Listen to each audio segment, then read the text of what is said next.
Et c'est l'heure, dans ce sens public, de notre second débat de société consacré ce soir à la corrida. La proposition de loi du député Aymeric Caron a été retirée, mais son combat demeure. Faut-il interdire ou défendre cette tradition des villes taurines? Avant de confronter les arguments de nos invités sur ce thème, Jonathan Dupriez nous emmène à Nîmes et à Raphaël Les Arles avec des pros et des anti-corrida. Va même voir les veaux. Au beau milieu de la Camargue, une centaine d'hectares sur lesquels pâturent des bovins d'un genre méconnu. Non. Oh! S'en fout.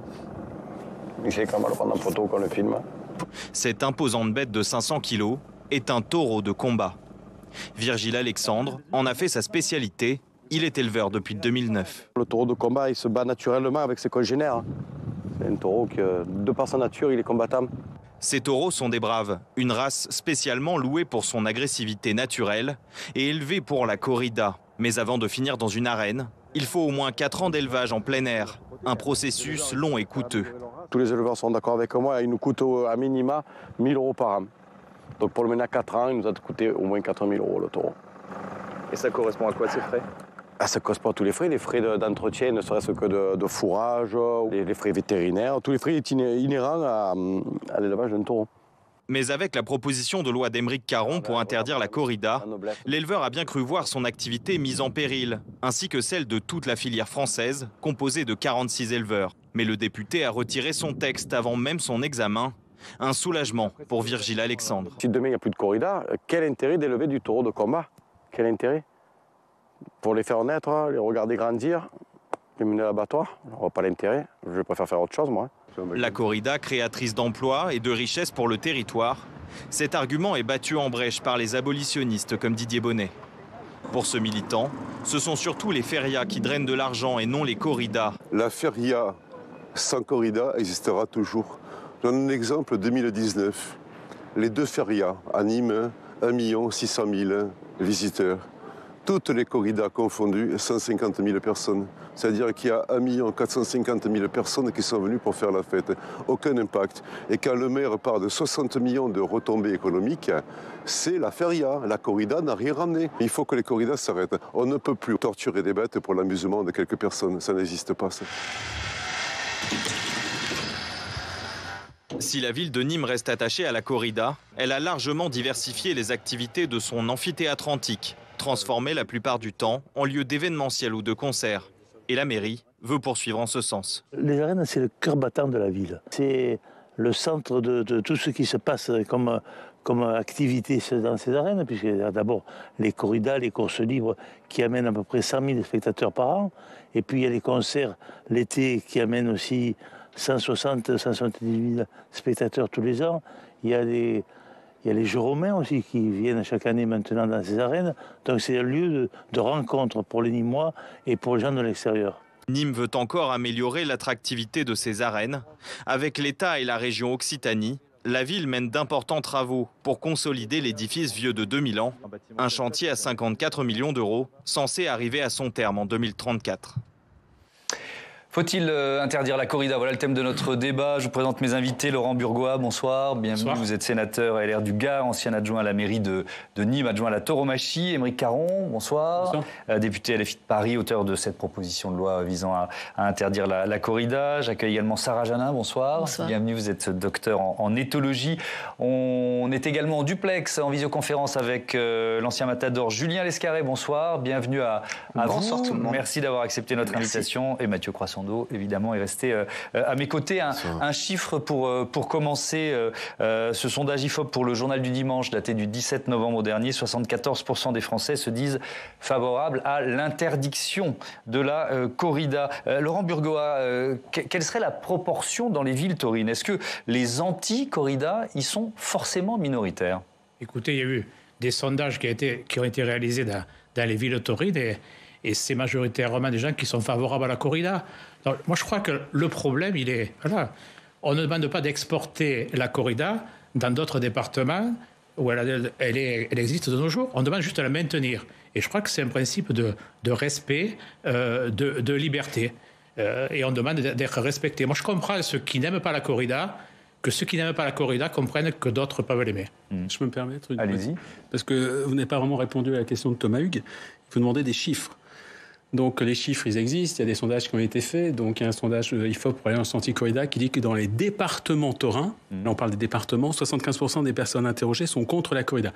Et dans les villes taurines, là il y a un sondage qui a été réalisé avant l'été et qui dit que, effectivement, les gens aiment bien la corrida, mais il y a quand même 61% des personnes interrogées qui ne souhaitent plus qu'il y ait une mise à mort dans la corrida. Voilà. Donc même dans les villes taurines, aujourd'hui, les gens n'en veulent plus. Oui, mais écoutez, monsieur Caron, on est politique l'un et l'autre.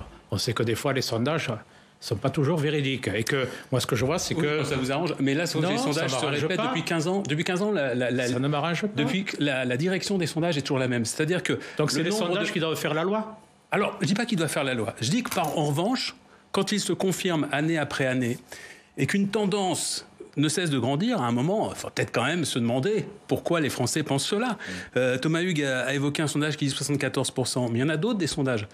Il y en a un pour l'Alliance anti-corrida qui monte à 81% de Français qui sont opposés à la corrida. Il y en a un pour la Fondation Brigitte Bardot qui dit 87% de Français sont opposés. C'est des structures qui sont pas favorables à la corrida, vous savez bien que pas. Oui, enfin, c'est l'IFOP qui fait les sondages. Ouais. C'est pas eux qui vont dans la rue avec un petit bout de papier. Ouais. Ce que je veux dire par là, c'est que ça fait une quinzaine d'années que... Vous dites qu'il y a un mouvement de c'est clair qu'il y a un mouvement. Ce que je vous dis, Thomas Hugues, c'est qu'il y a unanimité, quasi-unanimité. Il faut quand même tenir compte du Français sur 10 qui est encore pour la corrida. Mais en gros, il y a entre 8 et 9 Français sur 10 qui aujourd'hui nous disent arrêtons avec ça. Sarah Janin, je vous donne la parole dans un instant, mais je vois Julien Lescarré qui veut réagir sur ce thème finalement de la mobilisation ou de l'approbation, notamment dans les villes taurines, autour de ce projet d'interdire ou non la corrida. Quel est votre retour, vous ? Oui. En fait, comme Émeric aime beaucoup les chiffres, je me suis permis de faire l'étude à l'envers. 74%, ça veut dire qu'il y a 17 millions de Français qui sont donc favorables à la corrida. Et on a fait une médiatisation avec les toreros récemment, justement, par rapport à cette PPL.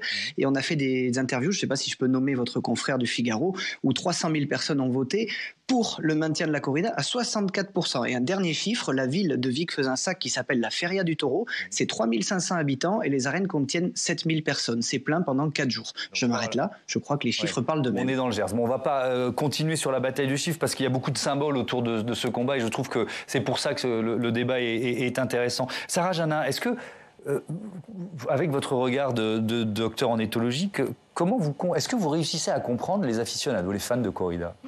Non, moi ça m'inquiète terriblement à vrai dire parce que avec maintenant toutes les données de la littérature scientifique qu'on a sur la complexité de la cognition des bovins et d'un grand nombre d'animaux, bien sûr qu'on sait qu'ils ressentent la douleur, mais aussi des émotions.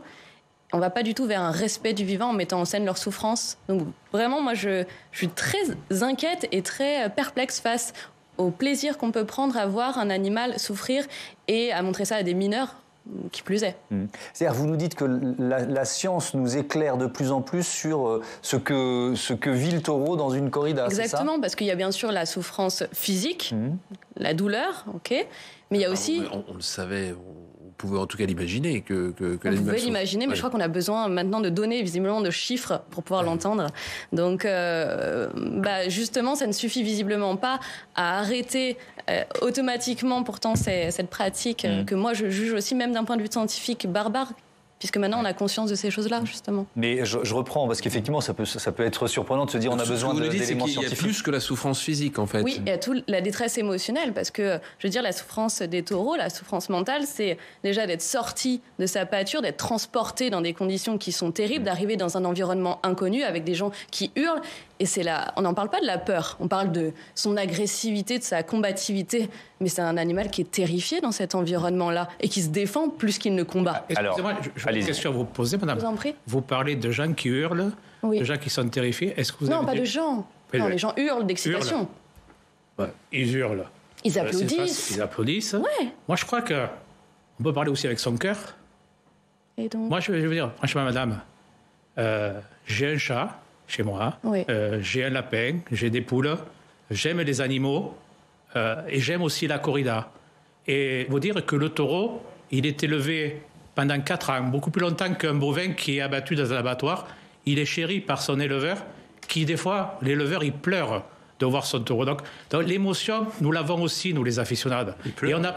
Oui, il pleure. S'il pleure, il pleure parce que d'émotion, parce qu'il est arrivé à élever un taureau. Pardon ? S'il n'envoie pas faire une corrida dans l'arène, il ne pleurera pas. Ah oui, et donc vous préférez... Je pense, vous êtes d'un mouvement qui voulait maintenir la biodiversité. Supprimer la corrida, Monsieur Caron, c'est supprimer des nombres d'élevage. Alors, on y reviendra sur cet aspect biodiversité. Ça fait partie des chapitres que je veux bien aborder, parce qu'effectivement, ça fait partie des arguments. Mathieu. J'ai toute petite question, parce que moi, je vais vous mettre à l'aise, je n'ai jamais vu de corrida, je n'ai pas de position tranchée sur ce sujet. Mais est-ce que la mise à mort est obligatoire ? Ça, c'est une première question. Et s'il n'y a pas la mise à mort du taureau, est-ce qu'il sera quand même stressé, l'animal ? Peut-être qu'on en parlera après. Peut-être, non, mais allez-y, Sarah Janin, et ensuite on va aller vers Julien Lescarré là-dessus. Il serait maltraité. Bien sûr, la mise à mort, elle arrive vraiment à la dernière étape. Donc il se passe quand même de très très longues minutes où il souffre à la fois sur le plan physique et sur le plan mental. La mise à mort, c'est à la limite la libération pour ce taureau.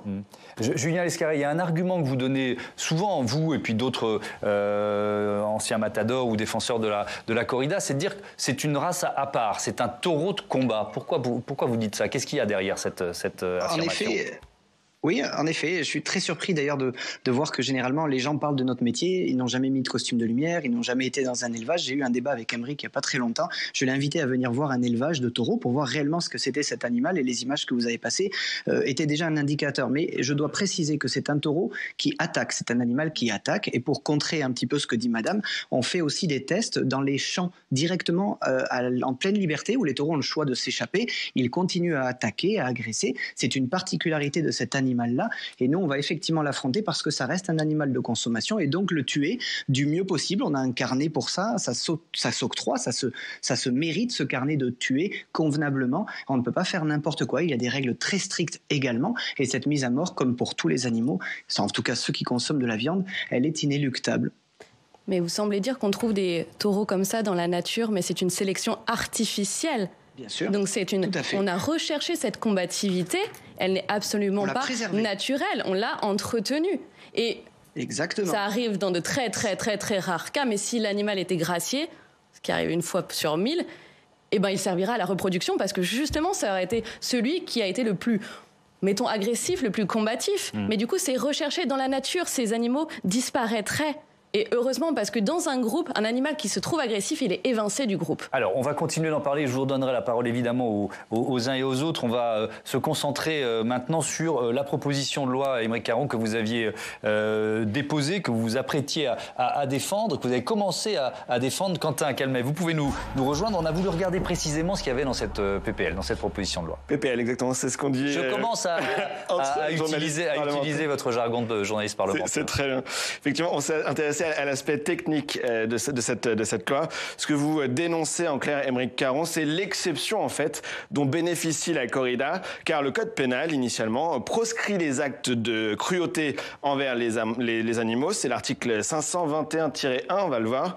Le fait publiquement ou non d'exercer des sévices graves ou de commettre un acte de cruauté envers un animal domestique ou apprivoisé ou tenu en captivité est puni de 3 ans d'emprisonnement et de 45 000 € d'amende. Le texte aggrave même les sanctions en cas de mort de l'animal. Lorsque les faits ont entraîné la mort de l'animal, les peines sont portées à 5 ans d'emprisonnement et 75 000 € d'amende. Sauf que ce texte mentionne bien une exception. Regardez, les dispositions du présent article ne sont pas applicables aux courses de taureaux lorsqu'une tradition locale ininterrompue peut être invoquée. C'est très important cette expression. Elles ne sont pas non plus applicables aux combats de coqs dans les localités où une tradition ininterrompue peut être établie. La jurisprudence a identifié 12 départements où il existe, je cite, une forte tradition taurine, dixit la Cour d'appel de Toulouse en l'an 2000, dans le midi de la France, entre le Pays d'Arles et le Pays Basque. Les juristes ont pointé de leur côté le flou autour de la notion de tradition locale ininterrompue. Dans votre rapport, Aymeric Caron, vous allez encore plus loin, je vais le citer, on va le voir.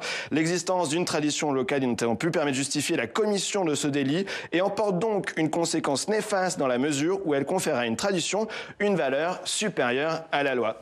L'idée de la proposition de loi est donc simple. Si vous avez suivi le raisonnement, vous avez compris. Le texte vise à un article unique à supprimer les exceptions dont bénéficie la corrida. Vous aviez même prévu, Aymeric Caron, d'inclure les combats de coq via des amendements en séance publique à cette exemption, enfin faire lever cette exemption au combat de coq. Un dernier mot pour mentionner que les écologistes sont également mobilisés sur ce sujet depuis l'année dernière au Sénat. Le sénateur Daniel Salmon et ses collègues Verts ont déposé un texte similaire, c'était en septembre 2021, jamais inscrit à l'ordre du jour. Et avant lui, Barbara Pompili et François de Rugy avaient également déposé un texte comme cela en 2013. Et plus récemment, vous voyez, c'était les images qu'on vient de voir, c'était Daniel Salmon qui avait effectivement déjà essayé d'interdire la corrida pendant un examen sur la maltraitance animale. L'amendement avait été largement rejeté au Sénat avec un avis défavorable du gouvernement d'Emmanuel Macron à l'époque. Merci Quentin. On va aborder la dimension, on va dire, un peu plus politique, puisque cette proposition de loi, Aymeric Caron, vous l'avez finalement retirée le 24 novembre dernier. Vous évoquez à l'époque l'obstruction des députés hostiles, plusieurs centaines d'amendements déposés. On regarde cette séquence. La corrida, c'est un prétexte. C'est un peu un cheval de Troie pour un député qui, depuis Versailles, a décidé de uniformiser les cultures dans les territoires. Aujourd'hui, c'est la corrida, demain sera la chasse, la pêche, des techniques d'élevage, pourquoi pas les langues régionales. Donc c'est ça qui se joue aujourd'hui. Ça arrive rarement dans cette émission, mais c'est évidemment pas la séquence qu'on avait prévue. Donc on va retourner à l'Assemblée nationale, 24 novembre, pour vous entendre expliquer pourquoi vous retirez cette proposition de loi. Je vais déposer une nouvelle proposition de loi. Une loi transpartisane qui sera inscrite à nos débats dans le cadre d'une semaine de l'Assemblée. Et j'invite tous mes collègues de tous les groupes, parce que je sais que vous êtes nombreux et nombreuses dans chaque groupe à vouloir la fin de la corrida. Je vous invite, chers collègues, à ce que nous travaillions ensemble pour avoir une victoire collective qu'attendent de nous tous les Françaises et les Français.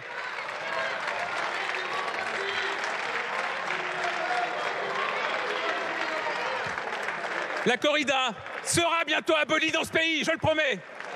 Nous le promettons.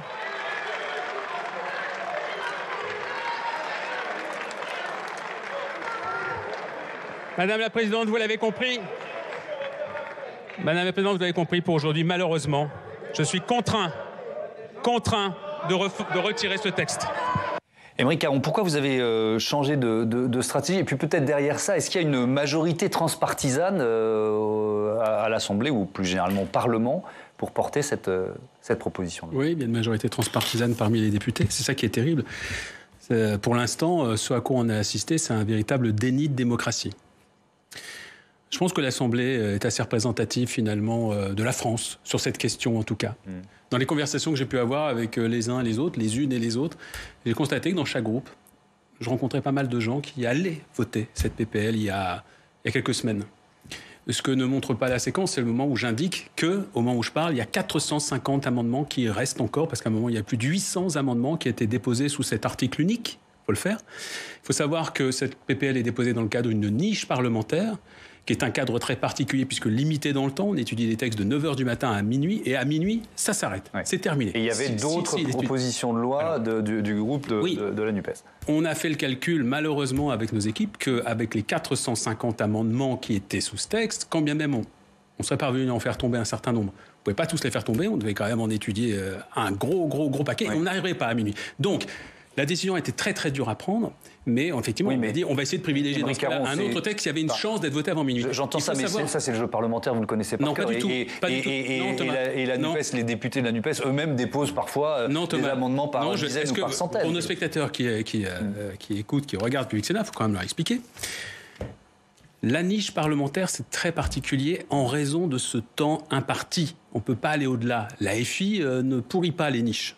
Ça s'appelle pour une niche parlementaire. Là, les amendements qui ont été déposés, c'est du style... C'est vraiment fait pour qu'on ne puisse pas aller dans les bas. C'est Patrick Vignal, par exemple, qui a déposé un amendement pour faire une piqûre antidouleur au taureau. Ça va être des trucs sur ne pas faire de corrida si le vent dépasse telle vitesse, ne pas faire de corrida si la température excède tel niveau, etc., etc. Et il y en a des tas comme ça. La France Insoumise, ce qu'elle a fait jusqu'à présent, on lui reproche à l'époque, c'était en effet déposer beaucoup d'amendements sur le texte sur les retraites. Mais là... 19 000. 17. Mais là, la volonté...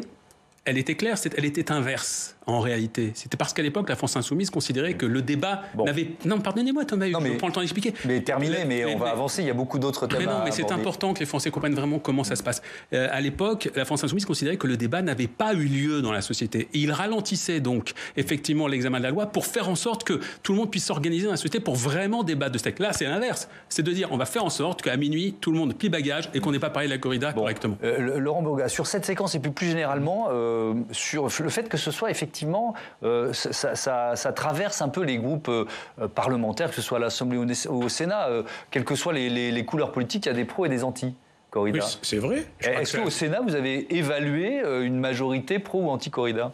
Je pense qu'au Sénat, majoritairement, vous savez, les sénateurs sont des élus de terrain, de collectivités territoriales et regrettent que ce débat ait lieu. Pourquoi? Est-ce qu'il n'y a pas d'autre priorité par rapport à notre pays que de parler de la corrida à un moment où il y a une crise énergétique, une guerre à notre porte, des problèmes d'inflation, de pouvoir d'achat? Excusez-moi, M. Caron, mais dans votre niche parlementaire, LFI, beaucoup de respect pour tous les partis politiques. Là, mettre la corrida, respect du vivant. Mettre en deux la corrida, je ne pense pas que ça soit le sujet majeur de nos concitoyens. Et puis, excusez-moi, mais vous dites, c'est le jeu parlementaire de déposer des amendements. Votre groupe le fait bien sur d'autres textes, c'était l'arroseur arrosé, et je regrette. Je viens d'expliquer l'énorme différence. Vous expliquez. Vous pouvez être de mauvaise foi et faire semblant de ne pas avoir entendu ce que je viens de dire. Puisque c'était votre priorité, vous avez fait mettre ce texte en deuxième position. Mais en 2 ou 1, ça n'aurait rien changé. Il fallait aller jusqu'au bout. Ça n'aurait rien changé. Il fallait débattre et voter. Vous n'avez pas eu ce courage-là. Je le regrette. Si vous vouliez un vote honnête, il fallait demander à vos amis, partout, même vos amis du RN, puisque je crois ne pas me tromper. Moi, j'ai RN, j'ai une ligne jaune. Ne mettez pas les amis du RN. Vous n'avez pas. Alors peut-être que c'est moi qui fais erreur, et je m'en excuse par avance si je me trompe, mais il me semble que vous avez manifesté avec le RN quelques jours auparavant, main dans la main, pour manifester votre amour de la corrida. Oui, il y avait déjà la marche. Vous étiez avec déjà de gauche aussi. Vous étiez avec le RN, oui, non? Oui, il y avait des gens de gauche aussi. Il y avait M. Maisonnet qui était là, député, M. Maisonnet qui est député de la deuxième circonscription, RN. Il y avait des gens en marche, il y avait des gens de gauche. Et vous savez, là, il y avait qui? Oui, effectivement, il y avait Patrick Vignal, encore lui. Non, qui n'est pas de gauche, mais il y avait Madame Fayet-Franco, qui est du Parti communiste, des maires de gauche. Parce que là, vous avez commis une erreur. Excusez-moi, là, vous avez commis une erreur. Vous savez, vous avez blessé beaucoup de gens dans les régions de Taurine. Maintenant, c'est moi qui blesse les gens. Oui, vous avez beaucoup de gens. Parce que de dire que la corrida... un élu de gauche ne met pas la corrida, vous avez beaucoup blessé de gens de gauche dans la région de Taurine. Mathieu. Vous avez eu du mal, ça me fait pas de peine. S'il vous plaît, messieurs. Mathieu Croissant. Vous avez eu du mal à convaincre les insoumis? Non, pas du tout. Parce que Jean-Luc Mélenchon, en 2017, il n'était pas du tout pour l'interdiction de la corrida. Il n'était pas pour, pas du tout. La preuve, c'est que 5 ans plus tard, il l'a inscrit dans son programme présidentiel. Moi, j'ai retrouvé ce qu'il disait à l'époque. Voilà, vous l'avez lu, non, mais on peut le lire aussi aux téléspectateurs. Alors, on va le dire aux téléspectateurs, s'il vous plaît. Donc, il disait qu'il existe aujourd'hui un cadre légal restrictif concernant les corridas, qui ne nous autorise que dans les villes et les régions où elle est une tradition culturelle ininterrompue. Au regard de cette restriction géographique quant à la légalité d'organisation de corrida, il ne serait pas légitime d'organiser un débat parlementaire sur ce sujet. Il nous semble par ailleurs que l'Assemblée a de nombreux autres sujets à connaître. Enfin, il est plus logique de laisser les collectivités locales concernées traiter de cette question. Donc, c'était pas une position personnelle de lui. Enfin, il y a pas. Je pense que ça l'était, mais c'est très bien que vous citiez ce passage. Je pense que vous expliquez l'une des raisons pour lesquelles j'ai rejoint Jean-Luc Mélenchon. C'est que c'est l'un des seuls aujourd'hui dans le paysage politique français à être capable de se remettre en question, de se remettre en cause. Il est toujours en train de s'alimenter, de lire, d'essayer de comprendre ce qui se passe autour de lui. Et oui, il y a 5 ans, vous avez raison, il pensait que c'était pas utile d'abolir la corrida. Et aujourd'hui, il a changé d'avis. Et c'est intéressant. Il a changé d'avis parce que, comme beaucoup de Français, il a évolué sur cette question et sur notre rapport aux animaux. Mais c'est intéressant parce que dans les arguments... quand même, on ne peut pas reprocher ça à un homme ou à une femme. Dans les arguments... La question, c'était si vous avez eu du mal à les convaincre. Essayez de ne pas parler tous en même temps. Dans les arguments, merci Mathieu. Non, je vais reprendre la main, Émeric Caron. Parce que je vais vous redonner, vous aurez la parole et il nous reste du temps. Dans les arguments de Jean-Luc Mélenchon, à l'époque, on est bien d'accord, il redit, grosso modo, c'est ce que vous avez dit à l'instant, il y a des thématiques, il y a d'autres priorités. Vous nous dites, c'est symbolique, c'est notre rapport au vivant. Le respect du vivant. C'est ce qu'il y a derrière ce débat. On parle de la guerre en Ukraine, on parle de toute cette violence, mais cette violence qu'on affiche en public, qu'on met en scène, moi je ne la comprends pas. Quelqu'un qui ne respecte pas déjà un être vivant, peu importe son espèce, moi je m'inquiète pour son rapport à l'être humain aussi au sens plus large, je vous le dis. Et on parle là de toutes ces personnes politiques qui ont voté pour et contre. Et il y a aussi des personnalités extrêmement inspirantes comme Simone Veil qui s'est opposée à la corrida depuis de très très longues années qui en parlaient déjà. Et je trouve que c'est important de le mentionner aussi. Cette question, notre rapport au vivant, c'est pour ça. Alors ça va au-delà de la corrida, mais c'est pour ça que vous portez ce combat. Et bien sûr. Vous dites c'est pas une sous-question, c'est ce que vous répondez quand vous dites c'est pas vraiment l'excuse facile. Vous savez, l'une des raisons pour lesquelles nous faisons face aujourd'hui à une crise écologique sans commune mesure, on parle essentiellement du réchauffement climatique, mais on pourrait parler bien évidemment de la disparition de la biodiversité, puisqu'il y a quand même la COP15 qui commence à Montréal. Je pense que c'est un sujet qui malheureusement ne fera pas la une et pourtant qui est absolument essentiel. Vous savez pourquoi on est aujourd'hui dans une crise écologique majeure ? C'est parce que pendant longtemps, quand des personnes ont essayé d'aborder ces sujets, on leur disait « il y a plus important ». Il y a vraiment plus important, vous savez. Et c'est vrai que quand on se lève le matin, on se demande si on va pouvoir boucler le mois, qu'on a des problèmes de facture, et je suis tout à fait d'accord avec ça. Mais il y a aussi des problématiques qui se jouent à côté de nous, qui sont extrêmement importantes pour notre avenir commun. Et il se trouve que la question de la corrida, bien évidemment, ça concerne 1000 animaux par an en France, c'est pas énormissime. Il y a 3 millions d'animaux qui sont abattus chaque jour dans les abattoirs en France. On pourrait considérer effectivement qu'il y a un sujet qui est très mineur par rapport à l'autre. Mais symboliquement, c'est tellement fort. Si tout à coup, on admet qu'il n'y a pas d'exception en France au fait qu'il est interdit de torturer gratuitement un animal, on admet cela et on fait un énorme progrès moral. On va continuer de parler politique avec ce qu'en dit Emmanuel Macron, mais dans une minute, je voudrais donner la parole à Julien Lescarré, parce que je vous voyais, c'est toujours plus compliqué quand on n'est pas en plateau, vouloir réagir sur cette partie du débat. Je vous laisse la parole. Bien sûr. Je ne suis pas très politique, je ne comprends pas grand-chose à tout ce qui s'est joué. J'ai simplement constaté que Aymeric avait abandonné et je ne sais pas s'il aurait fait un très bon torero dans l'arène.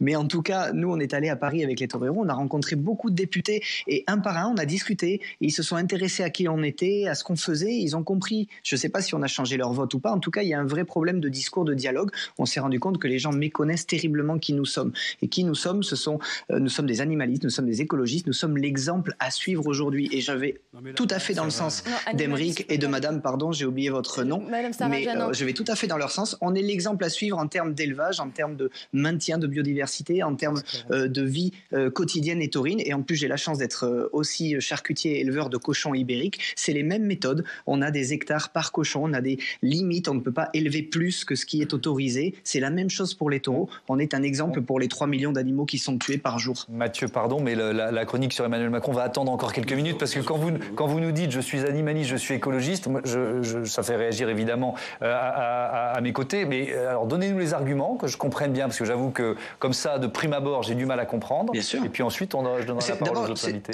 C'est très simple, on élève des taureaux, c'est la première chose, c'est la base, sur des terres qui ne peuvent pas être construites, sur des terres protégées. On protège donc toute, on vous l'a dit, une race très particulière avec des animaux, des migrateurs, des insectes, etc. Et on élève ce taureau pendant 4 ans, ça n'existe pas nulle part ailleurs. Et je reviens sur cet animal très spécifique, il n'y a aujourd'hui, à ma connaissance en tout cas, aucune étude scientifique qui ait testé la douleur et la souffrance d'un taureau pendant le combat. Ah, si. Ça dure 15 quart d'heure, 20 minutes. Ah, si, pendant le combat, jamais. Ah si, je sais pas, il y avait une étude qui a été mise de côté, qui montrait qu'il sécrétait énormément d'endorphines et qui en dit « Ah, mais en fait, il prend du plaisir puisqu'il sécrète des endorphines. » Or, les endorphines, c'est ce qu'on sécrète quand on a une douleur extrêmement intense. Donc, c'était en plus une aberration totale. Et vous élevez, rappelez-moi, ces taureaux, dans quel objectif ces taureaux qui soit s'entretuent entre eux, donc ce qui permettait de justifier de dire ils aiment le combat, ou alors pour être mis à mort dans les arènes. C'est-à-dire que leur vie, finalement, se résume à mourir, soit parce qu'ils vont s'entretuer, soit mourir dans l'arène. C'est ça. N'oubliez pas que ce sont des taureaux, des consommations. Je ne dis pas que c'est mieux, c'est un autre combat. Après, c'est votre position qui est respectable. Bien sûr. Donc, vous n'êtes pas pour tuer un bovin. Faire souffrir. Parce que là, on parle de souffrance. Il n'y a pas de souffrance. Il n'y a pas de souffrance. Pardonnez-moi, mais là, il n'y a pas de souffrance. Donc, je veux dire une chose. Je pense que l'exemple des boxeurs. Heureusement, cette émission est enregistrée. Je pense que dans 10, 20 ans, 30 ans, ceux qui vont nous succéder sur cette planète, enfin, disons, sont encore là peut-être.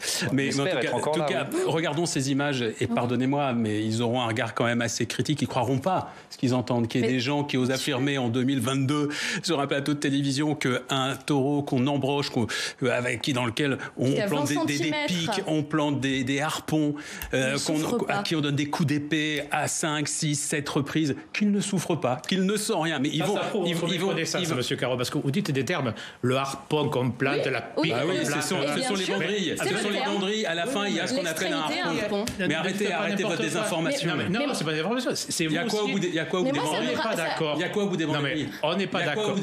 On n'est pas d'accord. Il y a quoi au bout des banderilles? S'il vous plaît. Non, mais c'est ça.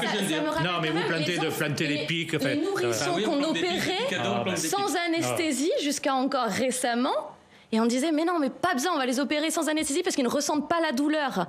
Mais vous imaginez Je pense que ça montre vraiment que, vous voyez, le monde de la tauromachie vit dans un monde parallèle. Une autre réalité. C'est-à-dire, effectivement, où l'animal ne souffre pas lorsqu'il subit tous les sévices. Vous savez qui dit que l'animal souffre pendant une corrida? C'est le législateur. C'est inscrit dans la loi. Puisque s'il y a une exception qui a été introduite dans la loi, dans l'article concernant les sévices et les mauvais traitements sur animaux, c'est précisément pour permettre qu'on puisse organiser des corridas, malgré le fait qu'ils souffrent terriblement pendant ces épreuves. Avec l'argument de la tradition ininterrompue. Excusez-moi, monsieur Caron, mais vous stigmatisez déjà qui va aux corridas? Ils ne sont pas des barbares, ces gens-là. Est-ce que vous êtes heureux quand il meurt, le taureau? Heureux. Est-ce que vous prenez du plaisir à regarder ça? Le thème plaisir, non, mais ça fait partie. Non, mais ça fait partie de notre culture. Si, j'y vais avec plaisir. Donc vous êtes heureux quand il meurt? Je suis heureux d'aller voir un spectacle, un combat entre. Alors, je vous parle de ce moment-là quand il meurt. Est-ce que vous êtes heureux? Est-ce que vous... Ah, il y a un soulagement? Pas plus que moi qui suis chasseur quand je chasse, mais le terme est excellent. Mais vous voyez, de stigmatiser déjà qui aime la corrida, M. Caron. C'est une... Parce que alors, attendez, pardon. Laissez-moi finir. Le seul point que je peux vous rejoindre, c'est qu'un jour, peut-être, la corrida disparaîtra. Mais laissez-la disparaître. Pas besoin d'imposer une loi. Pas besoin de nous stigmatiser. Pourquoi vous stigmatisez 12 départements? Parce que c'est grave de manquer autant d'empathie. C'est grave. C'est grave de manquer autant d'empathie. Non, madame. Si, c'est grave. C'est votre point de vue, mais comprenez qu'il y a notre point de vue qui peut être respectable aussi. Pardon, je vais parler un peu plus fort pour pouvoir calmer le jeu. Merci Émeric Caron. Et je vais redonner la parole à Julien Lescarré. Peut-être parce que la question que posait Mathieu Croissando sur la mise à mort, elle est importante. Il y a évidemment le symbole. Il y a je ne mésestime pas le courage que ça peut représenter pour un matador, pour un torero, de se présenter dans l'arène face à un taureau. Loin de là, j'ai assisté à plusieurs corridas. Mais pourquoi la mise à mort est importante? Parce que c'est une vraie question qu'on va essayer d'aborder. Il nous reste une dizaine de minutes. Est-ce qu'on ne pourrait pas finalement garder des corridas sans mise à mort? Je ne dis pas que c'est la solution idéale, mais voilà. Pourquoi la mise à mort est importante pour vous?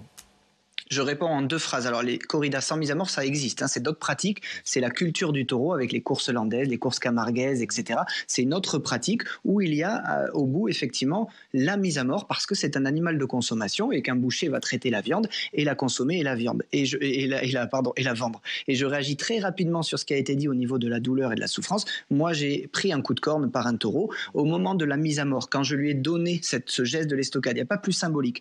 J'ai pris un coup de corne dans la jambe, on a failli m'amputer. J'ai eu aucune douleur, aucune souffrance, sauf quand 3 jours après on m'a dit peut-être qu'on va t'amputer la jambe et que tu ne pourras plus taurer. C'est exactement le même mécanisme pour le taureau et accepter de le constater parce que c'est mon métier, je le vis au quotidien. Alors je vais pas relancer le débat sur la douleur, on l'a déjà évoqué, pardon, mais vous n'avez pas tout à fait répondu à ma question. La symbolique de la mise à mort, qu'est-ce qu'elle représente? Puisque vous dites, j'ai lu plusieurs de vos interviews, que finalement la corrida ou la tauromachie c'est une forme d'art. Pourquoi la mise à mort serait si importante? Alors, tout simplement parce que c'est une finalité d'abord et qu'il faut bien tuer les animaux pour pouvoir les consommer. Moi, je vis dans un monde où on les mange, les animaux, et j'aime ça. Donc, effectivement, si un jour on arrive dans une société où on ne peut plus consommer de viande, eh bien, peut-être qu'on se posera la question de ne plus les tuer. Aujourd'hui, nous, la mise à mort, elle est glorifiée. En tout cas, c'est ce qu'on espère donner et apporter au taureau. Il a un nom, il a le droit d'être applaudi une fois qu'il est combattu et une fois qu'il est mort également. Et puis, c'est aussi pas seulement l'acte de la mise à mort. Ça dure que quelques instants, que quelques minutes, mais c'est toute une vie qui se passe autour, et vous l'avez dit, avec les éleveurs, avec la vie des toreros, avec la culture du taureau, des millions de personnes qui vont aux arènes et qui prennent plaisir à être ensemble et à assister à ce spectacle. Pas uniquement à la mort, c'est très réducteur, la mort, mais c'est une glorification de cet acte-là, et j'aimerais croire que malheureusement, on pourrait peut-être un jour arriver à tuer les animaux de cette façon-là, en leur donnant autant de place, autant d'estime, autant d'admiration. Bon, on a entendu vos arguments. Sarah Janin. Je tenais juste à souligner que dans ce combat, vous avez le choix. Vous êtes certainement très courageux de vous confronter à une énorme bête. ça je l'admets, mais le taureau, lui, a-t-il le choix? On lui impose ce combat. Et la plupart, d'ailleurs, vont essayer de fuir, et ceux-là, je sais pas j'imagine qu'ils finissent en steak, bien sûr, ceux qui renoncent au combat, mais ils n'ont pas le choix. Bon, allez, pourquoi ils n'ont pas le choix? Peut-être qu'ils fuient, Si, ceux qui fuient, justement, ceux qui sont lâches, qui ne veulent pas combattre. Il y en a plein qui refusent de combattre. Et ceux-ci, si on les sort de l'arène et ils sont remplacés, écoutez, quand même. Ceux qui sont remplacés, c'est des taureaux qui boitent. Non, ça prouve votre méconnaissance. Excusez-moi, justement, je me suis renseignée avant de venir. Non. Et ceux qui fuient le combat, si vous connaissez le bien, ils sont condamnés à des banderilles noires. Donc je ne vais pas sur le sujet parce qu'encore. Certains, ceux qui ne veulent pas. Et ceux qui donc vous ne connaissez pas du tout la corrida, madame. Non, pas du tout. On va parler un peu de politique de nouveau, Mathieu, pour évoquer finalement, puisque vous nous disiez ça peut mobiliser des députés dans tous les partis politiques, c'est transpartisan, mais qu'en pense le président de la République? Mais la dernière fois qu'il en a parlé, c'était à la veille de la discussion prévue de la proposition de loi à l'Assemblée. C'était en marge d'une visite au Salon des maires de France. Le chef de l'État a réagi à la polémique en 2 temps. Alors on a retenu surtout la petite phrase « Il ne va pas y avoir l'interdiction demain » qui, entre nous, traduisait une curieuse ingérence, même hallucinante ingérence de l'exécutif dans le champ du législatif, absolument pas compatible avec notre tradition de séparation des pouvoirs. Mais le reste de son commentaire était autrement plus alambiqué. Je cite « On doit aller vers une conciliation, un échange. De là où je me situe, ça n'est pas la priorité, mais il faut que ce sujet chemine dans le respect et la considération. Ou encore, il faut prendre en compte les spécificités, les coutumes locales auxquelles sont légitimement attachés nos compatriotes et la condition et la sensibilité animale qu'elle éveille, en particulier chez les jeunes générations. Bref, du charabia et en même temps, qui traduit une gêne chez le chef de l'État. » Donc ça veut dire que Emmanuel Macron est opposé à l'interdiction de la corrida? Oui, alors en 2017, pour le coup, il avait été clair, interrogé par la Provence, il répond « La corrida fait partie intégrante de la culture et de l'économie, y compris du tourisme de la région. Je suis à ce titre opposé à l'interdiction dans les territoires de tradition taurine. » Son parti En Marche investira d'ailleurs une ancienne, je ne sais pas si on dit torero, torera, Marie-Sara, dans la 2e circonscription du Gard. Au cours de son premier quinquennat, les gouvernements Philippe et Castex refuseront d'interdire la corrida aux moins de 16 ans ou même les entrées dans les écoles taurines. Oui, mais voilà, dans le même temps, le débat sur la souffrance animale monte dans la société et dans la classe politique. Et sous l'impulsion de 3 députés de la majorité, on y a fait allusion tout à l'heure, il y a une proposition de loi qui est déposée sur la maltraitance animale et qui finit par être adoptée en 2021 avec le soutien du gouvernement, qui a même engagé pour le coup la procédure accélérée sur le texte. Alors là, on a tout, interdiction des ventes de chiens et chats dans les animaleries, renforcement des sanctions pénales pour tous les sévices et cruautés envers les animaux domestiques, l'interdiction des animaux sauvages dans les cirques, les cétacés dans les delphinariums, des choses sur la zoophilie, enfin il y a absolument tout, sauf, mais sauf quoi? Sauf la corrida, sauf la chasse ou encore l'élevage. Tous ces sujets ont été soigneusement mis sous le tapis. Pour des raisons politiques. Oui, alors aujourd'hui, l'exécutif est partagé, on le voit bien, et la majorité aussi, entre la peur de passer pour d'horribles Parisiens coupés des territoires, méprisant des traditions. C'est un reproche qui est quand même souvent adressé à Emmanuel Macron, président sans racines, qui n'aime pas la France, c'est une petite musique qu'on entend. Donc ça, c'est s'il l'interdisait. Et de l'autre côté, la peur de se couper d'une grande partie de l'opinion, et notamment des jeunes générations, qui disent ce que vous dites, c'est-à-dire qu'il faut respecter le vivant et qu'on ne peut plus vivre comme on vivait il y a même 20 ou 30 ans. Du coup, on a assisté à des contorsions dignes d'une corrida ou de Danse avec les stars, avec un patron du groupe Renaissance, par exemple, qui lui était personnellement opposé à la corrida, mais qui défendait le non au texte d'Émeric Caron auprès de ses troupes. Bref, voilà. Seule chose, c'est que vous leur avez peut-être rendu service en retirant votre texte, parce qu'on aurait pu voir toutes ces divisions au grand jour, Émeric Caron. Émeric Caron. Oui, j'ai dû rendre service. C'était pas l'objectif. J'ai dû rendre service à quelques-uns, vous avez raison. Mais c'était pas possible de gâcher le texte comme ça. Le texte, il est pas enterré. Loin s'en faut, on est en train de travailler à la meilleure solution pour le représenter dans l'hémicycle, le meilleur véhicule. On y réfléchit, mais là, pour nous, c'était effectivement pas possible que le débat soit tronqué, caricaturé, parce qu'il y avait eu effectivement, on avait la certitude que ça irait pas au bout. Voilà, donc c'est déjà ça a empêché toute possibilité. Et puis c'est vrai qu'en plus il y avait eu ces signes qui étaient très désagréables. Vous avez raison de le rappeler, de l'ingérence du président qui s'est mêlé de cette question. On n'a pas compris pourquoi, si ce n'est qu'il y avait eu énormément de pression dans les derniers jours sur les députés Renaissance qui étaient prêts. Vous savez que, je tiens quand même à vous dire que Sylvain Maillard, patron des députés pendant qu'Aurore Berger était absente, m'avait dit très clairement que la majorité, il m'avait dit, pas de souci, Émeric Caron, nos députés vont voter ce texte. Aurore Berger avait donné exactement le même signal à la Fondation Brigitte Bardot. La majorité des députés Renaissance vont voter. Il y a eu donc énormément de pressions qui se sont exercées dans les semaines qui ont approché du vote, par l'entourage du président, par Dupond-Moretti, qui est un ministre, comme vous le savez, qui adore la corrida. pour faire en sorte que les députés soient entravés dans leur choix. Bon, il nous reste moins de 5 minutes. Je voudrais qu'on les consacre aux enjeux économiques, puisque c'est un autre argument des pro-corridas, avec des retombées économiques. Alors, il y a d'abord cet éleveur qui nous dit que ce sont des métiers qui pourraient disparaître. Patrick Alarcote, qui est éleveur de taureaux de combat. On l'écoute. Si demain, l'abolition de la corrida, je vais devenir quoi? Moi, j'ai tout sacrifié pour ça. J'ai tout sacrifié. Et puis, il y a tout un myotope qui fait partie de tout ça. Et là, moi, sur la propriété, j'ai des chevaux. Ces chevaux-là, c'est des chevaux de travail, c'est des chevaux de professionnels. C'est des chevaux qu'on a dressés justement pour aborder ces taureaux, pour approcher ces taureaux. Si on abolit la corrida, tout ce savoir-faire, tout ce savoir-faire, je dis, ben, il va se perdre. Monter à cheval pour promener, moi, c'est pas mon intérêt. Moi, je monte à cheval parce que j'ai un travail. Et si je perds ce travail, ben, je vais être l'homme le plus malheureux du monde. Bon, alors il y a une cinquantaine d'élevages de taureaux de combat en France, mais c'est surtout, Laurent Burgoa, la question des férias. On l'a vu dans le reportage d'ouverture de ce débat. Si on prend l'exemple d'une ville que vous connaissez bien, donc Nîmes, la feria de Nîmes, et quel lien avec les corridas, c'est quelle retombée économique pour les commerçants, pour les hôtels? Comme l'a dit d'ailleurs le maire de Nîmes, l'arène, c'est le cœur de la cité et c'est le poumon de notre feria. Sans feria à Nîmes avec la tauromachie, plus de feria. Ça sera après une animation. Quoi, je suis désolé. Je ne vous ai pas coupé, monsieur Caron. Non, mais il nous reste très peu de minutes. Alors ne faites pas de désinformation. Et ça, c'est en matière de désinformation, je n'ai pas de leçons à recevoir. Alors, on va donner la parole à chacun. D'abord, vos arguments pour dire sans tauromachie, il n'y a plus de feria. Moi, j'aimerais que dans la proposition de loi de M. Caron, il pense aussi à l'indemnisation des éleveurs, des organisations, parce que ces gens-là qui travaillent pour la corrida, rien n'est prévu. Donc ils se retourneront. Pardon, mais je reprends la main, ça fait vite. Donc vous nous dites, sans tauromachie, les ferias auront moins d'impact, moins de retombées économiques. Parce que c'est le cœur de la feria. Les gens viennent... C'est faux. Mais attendez, laissez-moi finir. Les gens viennent dans les rues. Ça empêche qu'il y a 12 000 personnes dans les arènes de Nîmes, il y a plus de 120 000 personnes, 150 000 dehors. Mais sans corrida, il n'y a plus d'esprit de feria. On a entendu votre argument. Aymeric Caron, le vôtre. À Nîmes, par exemple, les ferias, c'est en gros plus d'1 million de spectateurs, on est d'accord? Sur 3 jours, oui. Et combien dans les arènes sur ce 1 million, 1 200 000? Quand les arènes sont pleines, c'est entre 12 et 13 000 personnes. Oui, c'est ça. Donc c'est à peu près 50 000 personnes sur ces 1 million 200 000 qui vont aller... Non, mais c'est quand même l'événement qui attire le monde. Mais pas du tout, Thomas. Si tout le monde ne va pas dans les arènes. C'est entre 4 et 6% des gens qui vont au feria. Et donc il faudrait trouver un autre événement pour les inciter à venir faire la fête. Mais ils ne viennent pas pour la corrida. Ils viennent pour la fête. D'ailleurs, il peut y avoir d'autres événements autour du taureau. Un taureau qu'on ne torture pas. Et même... Je pense que nous sommes beaucoup à considérer, donc vous avez vu, c'est rien du tout, entre 4 et 6%, parfois 3% des gens qui vont faire une fête de la culture taurine, par exemple, sans mise à mort. On peut même imaginer l'inverse, Thomas Hugues, qu'il y a des gens qui aujourd'hui ne vont pas au feria, et j'en fais partie, qui n'y vont pas parce qu'ils savent qu'il va y avoir, lors de ces ferias, à côté d'eux, des taureaux qui vont se faire torturer.